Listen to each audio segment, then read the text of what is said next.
All right, it looks like we're live. So in today's training, what we are going to look at is how to create a website event-based automation in Klaviyo. Now, when you use Shopify, BigCommerce, Magento, or any similar tool, they integrate directly with Klaviyo. And every time your page loads, essentially Klaviyo JavaScript is called. So now Klaviyo knows if they recognize the user, that user was active on site. But let's imagine a scenario where you're hosting a website on WordPress. Again, a same thing will happen. You will embed the JavaScript, which is the Klaviyo JavaScript. So for example, first let's go to metrics. And what we want to see here is in terms of the activity metrics, one of the first metrics that it tracks is active on site, because that's where all customer journeys start. So active on metric is active on site is one of the most important metrics. Now, in general, if you wanted to manually trigger these metrics because your platform, your application, your software, for some reason is not in active live integrations with Klaviyo. For example, when we work with SaaS platforms, like we were working with this, car repair research company versus a SaaS platform, we recommend using Klaviyo because it's one of the best but in terms of tracking, I'll show you how to automation emails when someone is essentially active on site. So let's take a look at this, for example. First of all, these are the five core metrics that Klaviyo tracks: active on site, viewed product, added to cart, started checkout, and placed order. Each of these typically is triggered either by automation, which is Shopify, BigCommerce, Magento, etc., or manually when this is triggered. So now we can track the information that we need to send in order to make a decision. So active on site, once again, is going to trigger right here. So we are going to trigger. And now, by the way, if you're using a SaaS app, you will not be able to trigger a JavaScript unless it's server side and you find a way to trigger it. So the best way to do that is to send a custom metric to Klaviyo. When you send a custom metric via an API and Klaviyo does not find it, it will automatically create that metric for you, like it is doing for all of these. They're all connected via API technically.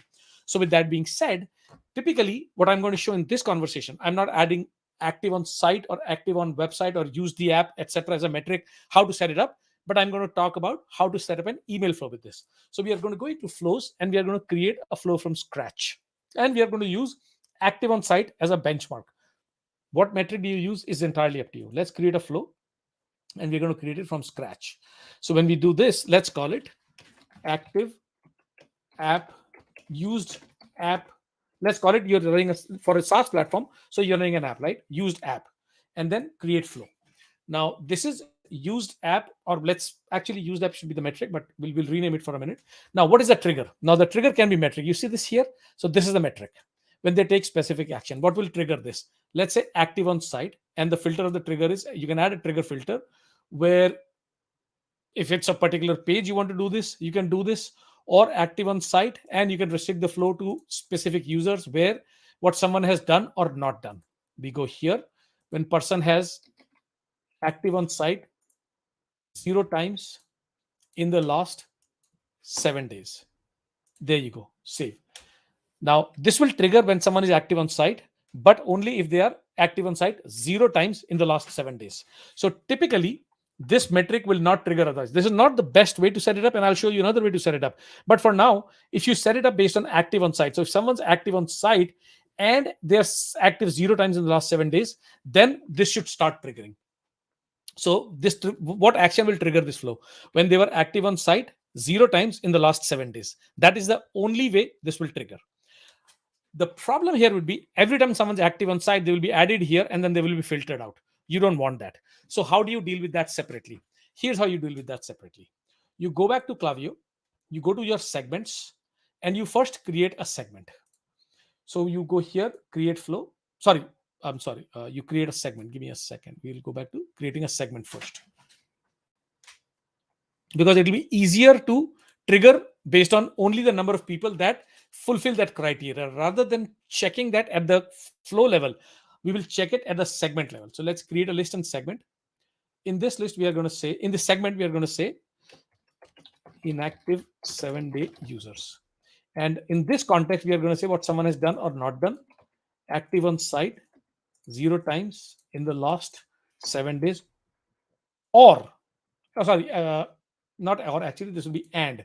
There will be an and condition. They have not done anything, because if they were not active on site but they're reading your emails, they're communicating with your emails, or they called you on phone, then they're not really an inactive user. But let's say what someone has done or not done.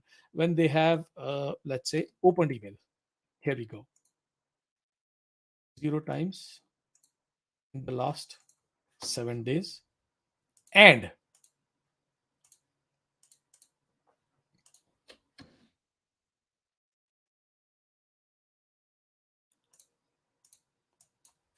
this is your inactive 7-day list. You can add more criteria here: placed an order, or some browse abandonment, or not added, or something of that nature. But I'm just going to go with this right now. So these are technically inactive users that have done this and this and this. This is the only way for you to say this user has forgotten about you. They're not opening your emails, they're not clicking on your emails, and they are not active on the website. So you create this segment. Now this is your inactive 7-day segment.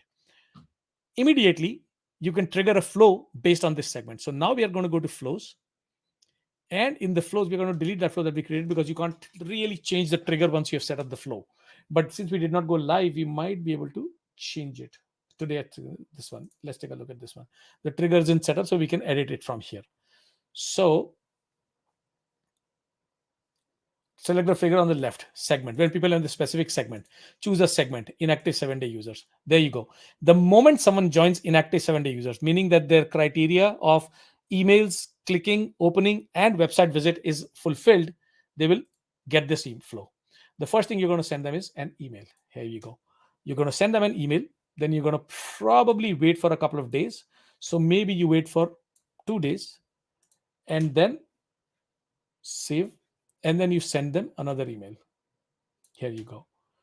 Email number 2. Then you wait for another 2-3 days. So now maybe you wait for 4 days just to remind them what's going on. 4 days.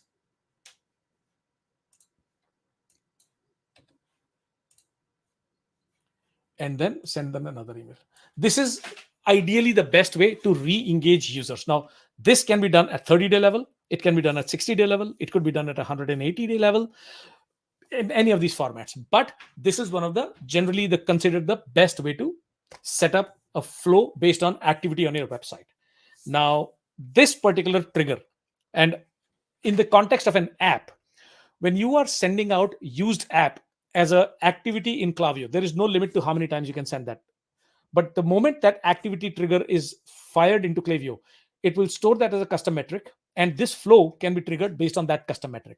So that's essentially how you set up a custom metric based flow in Klaviyo for re-engaging or nurturing your existing users.